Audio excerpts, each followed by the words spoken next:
Добра вечер во Дневникот на КТВ, среда 25 февруари 2026. Ставена во функција новата детска градинка во село Сопот. Ова е 11-ти клон на градинката Рада Поцева Кавадарци, а 4-та градинка при руралните средини. Денеска на огромно задоволство и лично и пред секој градоначалник, заедно со заместник министерот од труд и демографија, со председателот на совет, со директорката при детската градинка Рада Поцева Кавадарци и со техничкиот персонал и со службениот персонал во самата градинка, отвараме 4-та градинка поред во село. Ова значи дека во општина Кавадарци немаме веќе село каде што немаме градинка. Еден голем благодет и ова е правиот начин како да се грижиме за нашите луѓе и надвор од градските средини, за да си ги одржаваме и нашите села и да ги имат сите услови како во градска средина. Овој клон на детската градинка 11 поред. Општина Кавадарци е меѓу единствените општини, не само во Македонија и пошироко, каде што веќе 4 години поред нема деца за чекање на листа за упис во градинка. Тоа успеавме заедно со Министерството, со владата, да постигнеме да имаме капацитет плюс од потребите на самата општина, што не беше случајот минатово. Имавме повеќе од 600 деца на листа на чекање, сега имаме капацитет над 1400 дечиња, од пред 6 години кај што имавме само 600 деца на капацитет. Во село Сопот, денеска тука, ова градинка, има капацитет од 20 дечиња, сосема доволно за самото село. И потенцирал би кажал за тоа што рекол дека е 4-та, има отворено во село Дреново, село Возарци, село Марена и исто и денеска во село Сопот. Така да задоволството е на наша страна огромно. Правиот начин како да воспоставиме во селските средини кои се приградски, се урбани средини, да имаме квалитетен живот, соживот и да на нашите луѓе му го пружиме токму она што е најнеминовно и потребно за да не се раселуваат или да имаат квалитетен, добар живот и да нивните најмили и нашите најмлади и најмили да се образоват, односно бидат згрижени во една заедница уште од млади години, каде што еве и сами видовте колку се позитивни моменти, а поготово дечињата кога интерактивно заеднички се социализираат. Мислам дека нема поголема работа за една општина за да постигне тоа. Наистина голема благодарност за тоа што го прави градоначалникот на Кавадарци, господинот Митко Јанчев, да еве се тоа што го потенцираше да и последното населено место во рурална средина, село Сопот, да добие детска градинка. И навистина за поздрав до председателот на советот, до директорката на детската градинка, кој што со заеднички напори се тоа стана возможно во општина Кавадарци. Да, главен приоритет на сите нас е да листите на чекање во Македонија во секоја една општина биде буквално на нула и затоа работиме секојдневно заедно со владата за да го постигнеме тој ефект. И затоа има проекти кои што од јануари ги започнавме веќе и во оваа нова 2026 година, кои што дел ги отворивме, дел се започнати за реализација и со тоа ќе возможиме да буквално не само во општина Кавадарци, кој што е навистина позитивен пример, туку во секоја една општина во Македонија за стениот период овие листи на чекање бидат буквално нула. Водени од аспектот на ова што општина Кавадарци го прави во секоја населено место да добие детска градинка, се води и самото министерство со таква политика, затоа во веќе е пред објавување постапката за јавна набавка на 13 нови објекти кои што ќе се реконструираат во други просторни услови, токму како овој во село Сопот, во 13 општини во Македонија. И со тоа го се водиме по примерот дека буквално секој едно населено место кое што има реална потреба и има дечиња кои што треба да бидат згрижени, да бидат буквално во самото место на живење. Навистина голем поздрав и до жителите токму на ова населено место, односно селото Сопот, кој што еве денеска и ни дало навистина огромна подршка на сите нас и со тоа се гледа колкаво значење има токму еден ваков објект во нивната средина да биде отворен. Така да продолжуваме посветени максимално како министерство. Уште еднашка благодарност од целата општинска самоуправа и до градоначалникот кој што овозможи токму денеска да имаме една ваква прекрасна атмосфера токму тука во ова населено место. Еве од моје име, од името на Советот на општина Кавадарци, голема благодарност до нашиот заменик министер од ресорното министерство, труд и социјала, до градоначалникот, до менаџментот на градинката Рада Поцева, до колегите советници и до сите жители на село Сопот кои одвоија време оваа церемонија, овој убав настан да го овековечиме, затоа што се сеќаваме во каква состојба беше овој објект пред да биде направено за како детска градинка. 20 дечиња на село Сопот кои ќе можат во наредниот период да ги користат услугите на детската градинка, исто како и сите жители на општина Кавадарци. Село Сопот, мислам дека ова беше едно од последните барања на жителите за добивање на детска градинка, меѓутоа од локалната самоуправа и од централната власт не е заборавено. Јас ќе направам една мала ретроспектива што општина Кавадарци и владата на Република Македонија вложија во ова село. Значи, за потсетување, тоа е мостот меѓу Сопот и Марена од вториот грант на повик на унгарскиот заем, 11 милиони денари воведен во град, би избрана фирмата. Така да се надевам дека за краток временски период ќе направим полесно поврзување на село Сопот со село Марена, еден горлив проблем кој во изминато во едно друго време направен мост, така да тој ќе се реконструира.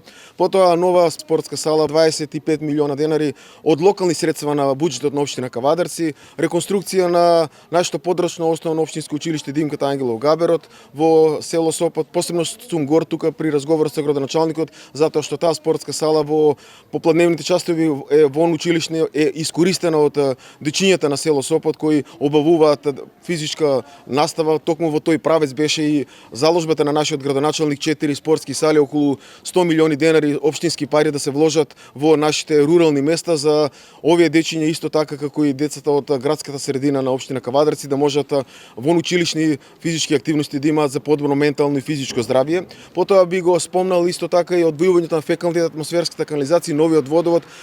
За сосема краток период ќе се добие нов асфалт од главната централна улица Маршал Тито, од горниот и долниот дел на село Сопот. Таката заедно со оваа градинка сметам дека село Сопот, вклучително и пензионерите кои од 1.1.2026 година имаат бесплатен јавен превоз на територијата на општина Кавадарци, сметам дека комплетно ги задоволуваме и му излегуваме на пресрет на барањата на нашите сограѓани од ова, би рекол, урбано село, затоа што во општина Кавадарци сметам дека рурално село више и не постои, затоа што општина Кавадарци има силно подадена рака кон секој даночен обврзник, без разлика дали живее во рурална или на територијата на општина Кавадарци. И на крајот би го спомнал и паркингот, каде што знаеме дека во 2025 година на предлог на жителите и на градоначалник и совет на општина Кавадарци донесовме одлука во Б зона да има субвенциониран паркинг. Така да сметам дека работиме подадено едни кон други со подадена рака и сметам дека сите овие дејства кои ще превземаат се заеднички за обострано задоволство на заедницата. Во Домот на културата Иван Мазов Климе Кавадарци се одржа сатирична работилница за деца. Кавадаречките дечиња од основните училишта на истата учеа да пишуваат афоризми и епиграми. Ова е првата сатирична работилница за деца во Македонија, поддржана е од Министерството за култура со програмите за минатата година. Ние минатата година бевме во околу 14-15 градови низ Македонија. Еве и ова година продолжуваме со Кавадарци. Ги учиме децата на основите за пишување на детски афоризам и детски епиграм.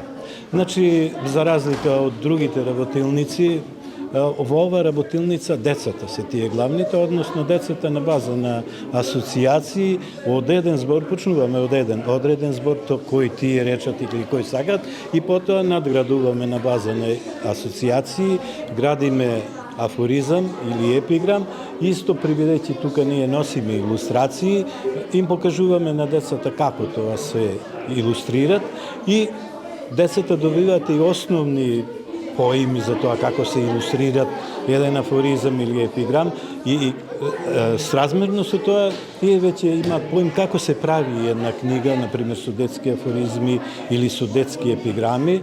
Ние сме од фестивалот Ѓаков од камена река, од Македонска каменица и меѓу другото ние издадовме и првата книга со детски епиграми, во кои првиот дел е напишан на македонско кирилично писмо, епиграмот или афоризмот, а додека под него е напишано сето тоа на глаголица.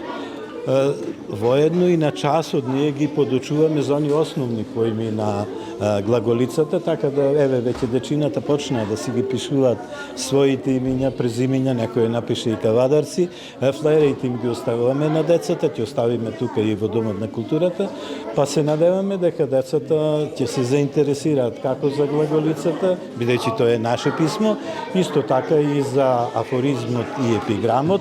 Ние правиме сликовници за деца, во кои илустратори се децата. Јас се надевам дека еве неколку деца ќе направат добри, квалитетни илустрации и ќе направиме некоја сликовница со деца од основните училишта од Кавадарци. Безвековниот часослов промовиран пред кавадаречката публика. Покрај изложбата се одржа и промоција на поезио-афористичката книга на иста адреса. Оваа изложба се реализира во рамки на меѓународниот фестивал Јаков од камена река, кој од 2023 година се одржува во организација на ЗГ Надеж Норе од Македонска каменица. Фестивалот го чествува ликот и делото на Јаков, поддржува македонски автори од различни области и ја потикнува љубовта кон македонскиот идентитет, културното и фолклорното богатство и традицијата. Постојната изложба на часословот се состои од 39 панели. На секој панел е представена репродукција од оригиналната страница на левата страна, а на десната компјутерска адаптација и превод на македонски јазик. Преводот е дело на епископот Делчевско-Каменички господин Марко, а дизајнот и дигиталната типографија се на Ласко Џуровски, кој го создаде и фонтот Јаков. Изложбата досега е поставена во повеќе градови во Македонија: Македонска Каменица, Делчево, Скопје, Крива Паланка, Кичево, Гостивар и Тетово, сведочечи дека оваа дело живее и патува допирајќи до нови генерации. Фестивалот под раководство на директорот Миле Ѓорѓиевски во текот на целата година организира промоции на писатели, изложби, гостување во училишта, конкурс за краснопис, работилница за калиграфија и прогласување на најчитан домашен автор и најактивна библиотека. Меѓу досекашните добитници на признанија се истакнати имиња од науката и културата, меѓу кои и академиците Љупчо Коцарев, како и бројни институции и заедници во земјата и диаспората. Денес, покрај отварањето на изложбата, имаме чест и да присуствуваме на промоцијата на книгата на иста адреса од Миле Ѓорѓиевски и Христина Деловска. Дело кое со својот збор продолжува да ја негува мислата и јазикот и духовниот простор во кој сите живееме. Почитувани пријатели, оваа изложба е поглед во минатото и мост меѓу вековите, таа е подсетник дека македонската книга има длабок корен, стабилен и достоинствен. Оваа книга е печатена во Венеција скоро пред 5 века, 1546 година. Јаков од камена река во печатница во Венеција испечатува часословот. Инаку часословот е црковна книга за црковни потреби. Во тоа време претежно и такви книги се печателе. Таму се поместени овде што ги гледате на изложбата во Кавадарци, се поместени утринската, дневната и вечерната молитва. Ова се оригинал слики од часословот. Еве тука на левата страна ова е оригиналот како што е во часословот. Еден пример не. Ова е старословенски јазик. Значи, ние имаме само еден примерок во Националната библиотека во Скопје. Ние имаме увид, ни го дадоа и извадивме неколку овие 39 страни. Тука на левата страна имате на црковнословенски, а тука во превод на владиката на Делчевско-Каменичката епархија е на македонски јазик, на денешен македонски јазик, за да имаат луѓето представа што е тоа часословот и што содржи. Ние веќе сме ги завршили на оние припремни делови, ние се надеваме дека за година-две ќе го испечатиме и повторно часословот. Инаку, еве да искористам приликата, јас сум од меѓународниот фестивал Јаков од камена река од македонска каменица, оваа година на 15 мај, символично на 15 мај, затоа што мисијата на Јаков од камена река започнала на 15 мај. Ова е 4-ти фестивал. Со овој фестивал го славиме Јаков, но и со овој фестивал ги славиме сите оние луѓе што во моментов допринесуваат за Македонија на било кое поле. Например, да кажа дека меѓу добитниците биле, например, минатата година беше Драган Даутовски академик, беше академик Лупчо Коцарев, историчарите Бранислав Светозаревиќ, потоа музичарите Доријан и Добрила, еве да го пофала вашиот земјак Далибор Трајков, 2 години по извештаите на библиотеките во Македонија, најчитаниот автор. Јас се надевам дека се гордеете со него и во Кавадарци дека е најчитан автор. Исто така ние избираме и библиотека која има најголема поддршка на изданија од роднокрајни, односно од македонски автори.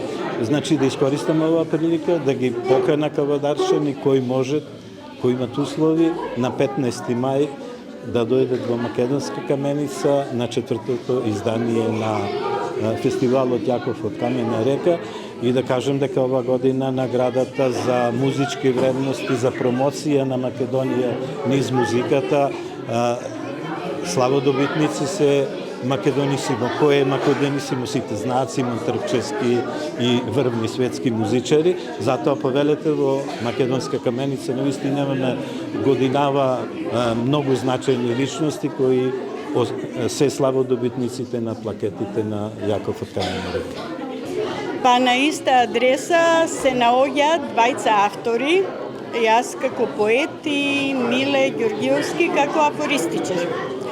Значи, ние соработуваме на полето на литературата доста долго време и во некои наши разговори, кога се разменуваме мислења, тој за моите песни, јас за неговите афоризми, и настана некој сублимат помеѓу тие две и решивме да видовме дека имаат многу заеднички точки, допирни, и решивме тој од моите песни да извлечи афоризми, што излегува многу добро, ни се допадна идејата и еве излезе првата книга, мислам дека таа е прва ваква книга, кај што двајца автори со два различни литературни вида. Јас ги пишував песните, тој од песните ги извлече афоризмите, така да тој работеше од моите песни. Па ја мислам дека многу добро се надополнуваат. Значи, поезијата, нели, се искажуваат чувства, афоризмот е доста пореален. Така што едното се огледа во другото. Афоризмот како реален одговара на чувствата. Поезијата преку поезијата јас зборувам преку чувства, преку емоции, а тој зборува реално, ама у суштина една иста работа е. Продолжуваме со останатите содржини во дневникот. Обвинителството се заплетка со притворот за Груби, се покажа дилот, се е договорено, рече на денешната пресконференција портпаролката на СДСМ Богданка Кузевска. Политичкиот дил ВМРО Дуи со Груби веќе на сите им е јасен. Граѓаните знаат точно што се случува. Разоткриено е секој делче од ова договорено сценарио. Од режираната представа на границата со научари и насмевка. Преку пречекот со камери, со медиумска поддршка на 40% од медиумите под контрола на ВМРО преку Орбан, па се до одредувањето на куќен притвор од страна на обвинителството и судот под контрола на ВМРО ОКГ. Сакајки да се исперат од скандалозната одлука за одредување куќен притвор, обвинителството директно го закопа Христијан Мицкоски. Вчера, обвинителството соопшти дека МВР Јанаб дале проценка дека Груби не бил безбеден во Шутка, па затоа предложиле куќен притвор. Истиот ден, почитувани, излезе директорот на затворот Шутка, Бобан Утковски, го демантираше обвинителството и рече дека ниту МВР, ниту АНБ не се обратиле ниту усно, ниту писмено до затворот за да побарат мислење за безбедноста. Тогаш, како донеле одлука во обвинителството? Има ли подобра потврда од ова тврдење дека се е договорено и дека јавноста само се лаже и се замајува? Почитувани, се е јасно. Затоа обвинителството и судството беа ставени под директна контрола на Мицкоски и ВМРО ОКГ, за што СДСМ со месеци говори. Тоа го имаме како потврда и за овој случај. Кои обвинители постапуваа во предметот и кој го предложи куќниот притвор за Груби? Предметен обвинител е Даниел Коцев, а негов шеф на Скопското обвинителство е Анел Фидоски, кој беше избран на оваа функција на 20. јануари 2026 година. Се е јасно, се е договорено, се е смислено сценарио. Може би ваквите сценарија им поминуваа со години наназад, но повеќе не поминуваат. Разоткриени се. Граѓаните гледаат и знаат се. Одговорност ке има. Дали Јованка Тренчевска и СДС го бранат Груби и дали доброволно се пријавуваат заедно со сите своји колеги да седнат до Груби на обвинителната клупа, праша на денешната пресконференција Бране Петрушевски од ВМРО ДПМН. Партнерството на СДС со бегалецот од правдата Артан Груби и Дуи излегува на површина. Откако со години замижуваа и го одобруваа милионскиот криминал на тогашниот прв вице-премиер Артан Груби, сега, кога треба да се соочи со правдата, се ставаат во негова заштита. Па дури и ке се жртвуваат и ке тонат заедно со него. Имено, подпредседателката на СДС и поранешна министерка Јованка Тренчевска во однос на кривичната пријава за Груби вели дека одлуките на владата биле колективни и дека ако се докаже дека има вина во случајот, треба сите заедно да одговорат. Еве ја целосната изјава. Одлуки на влада се колективни одлуки. Само толку ќе ви кажам, колективни одлуки. Во тој случај треба кривичната пријава да е за сите министри или заменици министри кои што ја гласале оваа одлука. Во тогаш ќе биде во ред. Почитувани, дали подпредседателката на СДС го брани Груби за криминалот со кој државниот буџет го оштети за над 8 милиони евра? Или пак доброволно се пријавува заедно со сите своји колеги од тогашната влада да седнат на обвинителна клупа заедно со Артан Груби? Дали затоа нервозата во СДС и Дуи е голема? Дали стравот им е толку голем од тоа што дополнително има да каже Груби? СДС и Дуи во паника и страв сменија 10 тези откако Груби беше уапсен. Како тргнале, до крајот ќе си признаат се. Левица со предлог закони за директно растеретување, како што велат, на граѓаните и малите бизниси. Првата интервенција која што ја предвидуваме е во законот за поврат на ДДВ на физички лица, практично максималниот износ по физичко лице на тромесечие го зголемуваме за 100% од 2100 денари на 4100 денари и за да биде ова достижно, секако ги зголемуваме и процентите на поврат на ДДВ при скенирање на сметките преку Мој ДДВ апликацијата. Односно предвидуваме зголемување за македонските производи од 20 на 40% поврат на ДДВ и за останатите од 10 на 20%, со што оваа политика би добила една реален импакт кон подобрување на семејниот буџет на граѓаните.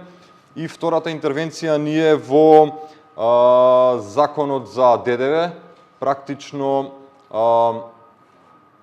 интервенираме во насока да се зголеми максималниот прак за ДДВ обврзник, кој што на Македонија е највисок во регионов и тој изнесува 2 милиони денари.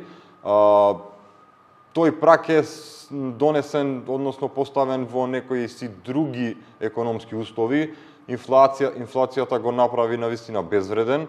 Со тоа ние сакаме да го дуплираме истиот од 2 на 4 милиони денари на годишен промет. Само тогаш кога ќе надминат 4 милиони денари, фирмите да бидат задолжително регистрирани за ДДВ обврзници.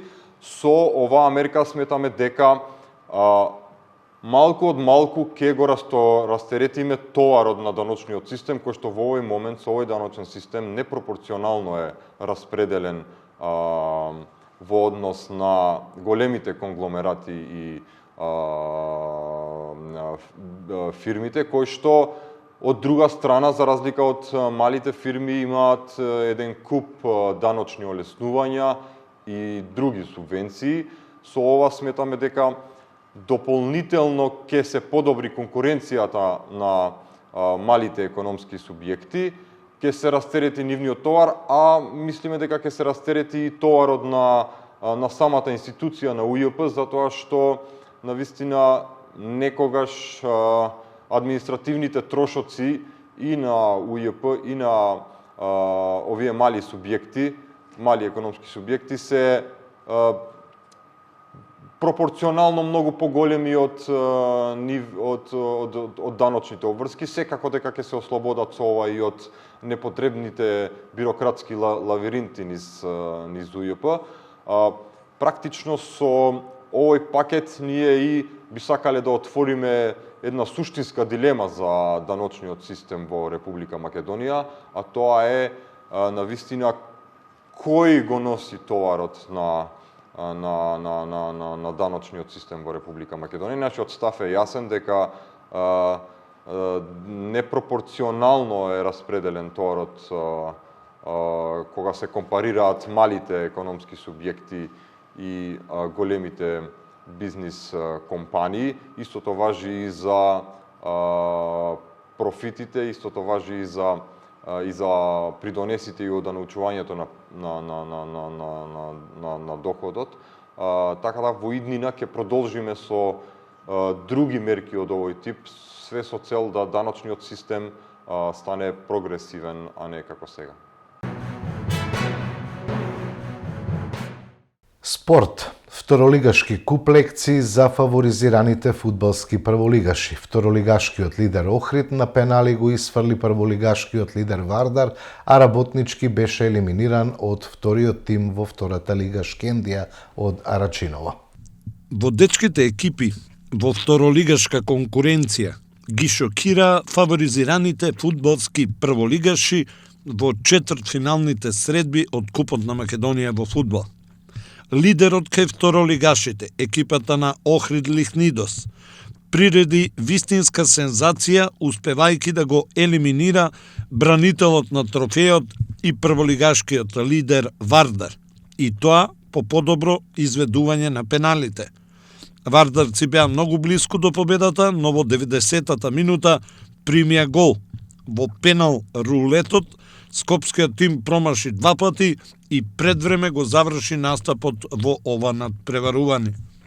Охриѓани пак одиграа машки, храбро, со карактер и без респект кон противникот, со што овој клуб за прв пат во историјата се избори за полуфинале во Купот на Македонија.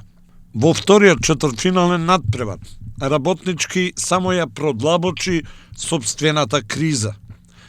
По слабите резултати во првата лига, тие се елиминирани и од куп над прварувањето, и тоа од второпласираната екипа во втората лига, екипата на Шкендија Рачиново, со резултат 3:1.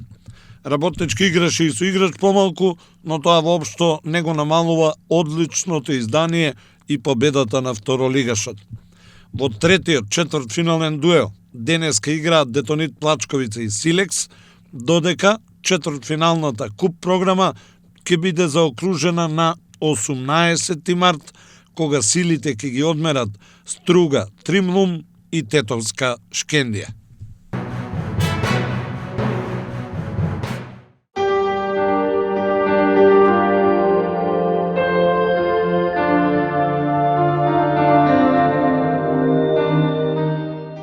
Времето утре сончево со мала до умерена локална облачност, ќе дува слаб до умерен, а наместа долж по Вардарието повремено засилен ветер од северен правец, особено предпладне. Температурата од 2 до 14 степени. До крајот на ова и во почетокот на следната седмица нашето подрачје се наоѓа во поле на висок воздушен притисок. Времето ќе биде сончево со мала до умерена облачност, освен во сабота кога ќе има зголемена облачност. Од петок по одделни котлини ќе има услови за појава на утринска магла. Го гледавте Дневникот, имајте пријатна вечер.